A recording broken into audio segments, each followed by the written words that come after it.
Praise the lord. యేసుక్రీస్తు నామమున శుభదినము. అనుదిన వాగ్దానాలలో ఈరోజు దేవుని వాగ్దానము.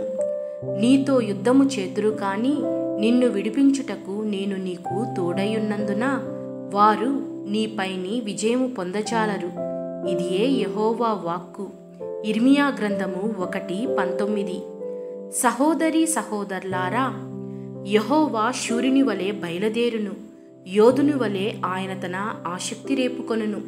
ఆయన హంకురించును, తన శత్రువులను ఎదిరించును, వారి ఎదుట తన పరాక్రమము కనపరుచుకొనును. యెహోవాను నేనే, ఇదే నా నామము, మరి ఎవనికి నా మహిమను నేనిచ్చువాడను కాను. నేనే నీతి విషయంలో నిన్ను పిలిచి నీ చేయి పట్టుకొనియున్నాను. నిన్ను కాపాడి ప్రజల కొరకు నిబంధనగాను అన్యజనులకు వెలుగుగాను నిన్ను నియమించి ఉన్నాను.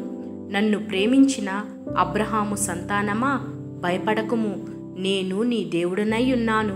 దిగులు పడకుము, నేను నిన్ను బలపరుతును. నీకు సహాయము చేయువాడను నేనే. నీతియను నా దక్షిణ హస్తముతో నిన్ను ఆదుకొందును. నీ మీద కోపపడిన వారందరూ సిగ్గుపడి విస్మయమొందెదరు. నీతో వాదించువారు మాయమై నశించిపోవుదురు. నీతో కలహించు వారిని నీవు వెతుకుదువు కాని వారిని కనుగొనలేకపోవుదువు.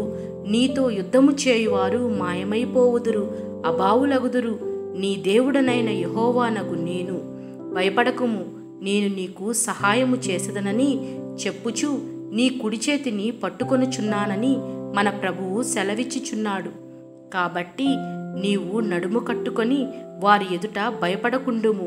దేశమంతటిలో నీవు ఎక్కడికి పోయినను ప్రాకారము గల పట్టణముగాను ఇనుప స్తంభముగాను ఇత్తడి గోడలుగాను నీ ఉండునట్లు ఈ దినమున నిన్ను నియమించి ఉన్నాను. వారు నీతో యుద్ధము చేతురు కాని నిన్ను విడిపించుటకు నేను నీకు తోడయున్నందున వారు నీపై విజయము పొందక పారిపోవుదురు. ఇదే మన దేవుడైన యెహోవా వాక్కు. కనుక భయపడక దేవుని యందు నిత్యము నిలిచియుండుము. ధైర్యము కలిగి నడుచుకొనుము. సమస్త ఆశీర్వాదములు మీకును మీ కుటుంబాలకును దేవుని ద్వారా అనుగ్రహించబడునుగాక. ఆమేన్.